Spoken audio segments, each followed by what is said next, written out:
নির্বাচন পরবর্তী সময়ে সকলে মিলেমিশে এলাকা ও সমাজকে গড়ে তোলার আশাবাদ ব্যক্ত করেছেন চট্টগ্রাম মহানগর বিএনপির সাবেক সহশ্রম বিষয়ক সম্পাদক মোহাম্মদ আবু মুসা।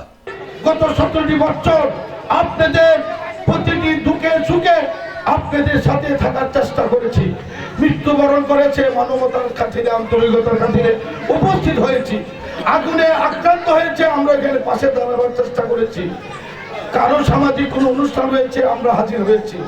বিশেষ করে আপনাদেরকে বলতে চাই, আমরা আপনাদের পাশে ছিলাম, পাশে থাকবো। তবে এই এলাকাকে এগিয়ে নিয়ে যাওয়ার জন্য আলহাজ এরশাদুল্লাহ ভাইকে ধানের শীষে ভোট দিয়ে বিজয় করে এই নেতৃবৃন্দদের হাতকে শক্তিশালী করে আপনাদের দুটি সুখে আপনাদের পাশে থাকার জন্য আপনারা আমাদেরকে সুযোগ করে দিবেন। বুধবার সন্ধ্যায় আমিন শিল্পা অঞ্চল 43 নং সাংগঠনিক ওয়ার্ডের শান্তিনগর এলাকায় চট্টগ্রাম 8 আসনে বিএনপির মনোনীত প্রার্থী আলহাজ এরশাদুল্লাহর সমর্থনে আয়োজিত উঠান বৈঠকে প্রধান অতিথির বক্তব্যে 7 নং পশ্চিম 16 ওয়ার্ড ও 43 নং সাংগঠনিক ওয়ার্ডের নির্বাচন পরিচালনা কমিটির সমন্বয়ক মোহাম্মদ আবু মুসা একথা বলেন। শান্তিনগর পুরুষ কেন্দ্র, মোহাম্মদনগর এইচকেসি উচ্চ বিদ্যালয় কেন্দ্রের আহ্বায়ক, চট্টগ্রাম মহানগর যুবদলের সাবেক ধর্ম বিষয়ক সম্পাদক মোহাম্মদ মহিউদ্দিন মুকুলের সভাপতিত্বে এবং শান্তিনগর পুরুষ কেন্দ্র, মোহাম্মদনগর এইচকেসি উচ্চ বিদ্যালয় কেন্দ্রের সদস্য সচিব ও চট্টগ্রাম মহানগর যুবদল নেতা মোহাম্মদ হুমায়ুন কবির ও সিনিয়র যুগ্ম আহ্বায়ক আবুল বশরের যৌথ সঞ্চালনায় আয়োজিত অনুষ্ঠানে বিশেষ অতিথি ছিলেন চট্টগ্রাম মহানগর কৃষক দলের যুগ্ম আহ্বায়ক মোহাম্মদ শাহ আলম।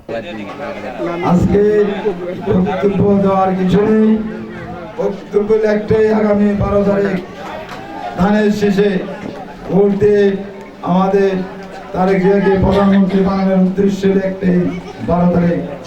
আজকে যারা ষড়যন্ত্র করতেছেন সেই ষড়যন্ত্র কিন্তু যারা খাইছেন হাসিনা পালাইছে, আপনারা পালাতে পারবেন না।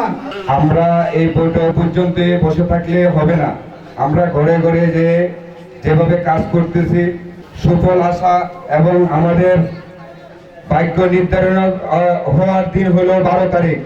11 তারিখ থেকে আমরা কেন্দ্র পাহারা দিতে হবে। আপনারা আলহাজ এরশাদুল্লাহ ভাইকে 12 তারিখ সকালবেলা থেকে ধানের শীষে ভোট দিয়ে জয়যুক্ত করবেন। আমাদের 12 তারিখ নির্বাচন, 11 তারিখ কেন্দ্র ভরা দিতে হবে, এলাকা ভরা দিতে হবে আজ থেকে।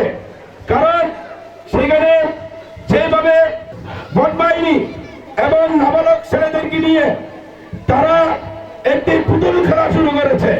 এছাড়া শান্তিনগর পুরুষ কেন্দ্রের অন্যান্য নেতৃবৃন্দ এবং বিএনপি, যুবদল ও অঙ্গ সংগঠনের নেতাকর্মী সহ বিপুল সংখ্যক এলাকাবাসী উপস্থিত ছিলেন।